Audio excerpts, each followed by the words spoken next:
Case number 22-222. All right, we are on the record this afternoon for a pretrial, and as part of that pretrial, because the child is in foster care, the children are in foster care, there's a review associated with this. We concluded the majority of the proceedings as it relates to the mother's case, but as it relates to Mr. Young's case, we made some time for him to meet with his attorney and review that court report and address some preliminaries. And we've also had a bench conference, so we'll address that as well after appearances. Lee Heiss, lawyer guardian ad litem. Michael McFarland representing Eric Young. Is Mr. Young joined us, Your Honor? Hopefully he is with us from the jail. We have jail 1 logged in. Mr. Young, are you with us from the jail? Yes, I'm here. Thank you. Good afternoon, Your Honor. William Amadeo, P76194 for the department, appearing via Zoom, waiving the right to be present in person. Also on Zoom are 3 workers. Let's start with Chelsea. Please, guys, state your name for Judge Sala. Chelsea Pelham. Chelsea Robinette. And Jamie. Jamie Freeze. Thank you. Good afternoon, Your Honor. Ariel Berger here on behalf of Mother Samantha Stout. All right. I don't see her logged in or here presently, but Ms. Berger, I believe we concluded her review back on July 18th, 2023, but do you have any concerns that needed to be addressed today or concerns about that review that you wanted to bring up today? I do not, Your Honor. I had it on my schedule that we were continuing the review / setting a pretrial, so I just wanted to make sure that I appeared. All right, thank you. As it relates to the pretrial, we had a bench conference. I was able to talk with the attorneys, and it's my understanding that Mr. McFarland will be asking to reset a pretrial simply for to be held in conjunction with the next review.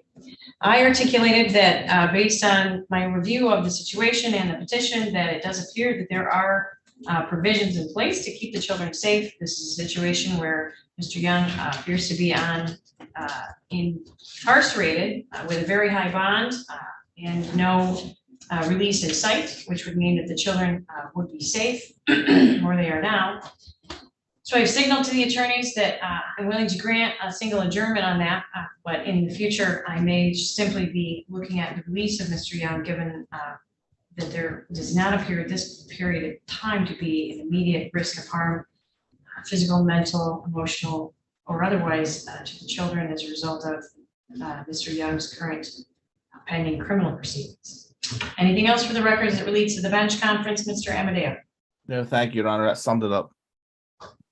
I did advise the court, Your Honor, that my client has a final criminal pretrial on both of his cases August 23rd at 8:15 in the morning. I did speak with my client. He's agreeable to adjourning out or I wanted to go dismissing. through with it. Okay, there's Mr. Young. When I spoke to Mr. Young, just the day after our last review, he indicated that his preference was to go through the criminal case and first, and then this case, although I think there's a possibility, as the court mentioned, that his case here might actually be dismissed perhaps down the road. There's no risk of harm. So I agree with what the court said. If I have not broken out with my client today, perhaps just a minute with him, he might understand what the legal terminology is if I can break it down simple for him. Okay, we'll give you that in a moment. Did you have any comments about the sidebar you wanted to share, Ms. Heiss? Your comments have accurately reflected that. All right, if I can approach, I do have a stipend order. We had all the attorneys' permissions, but not their signatures, and I have their permission to sign their names, if I might approach. You may.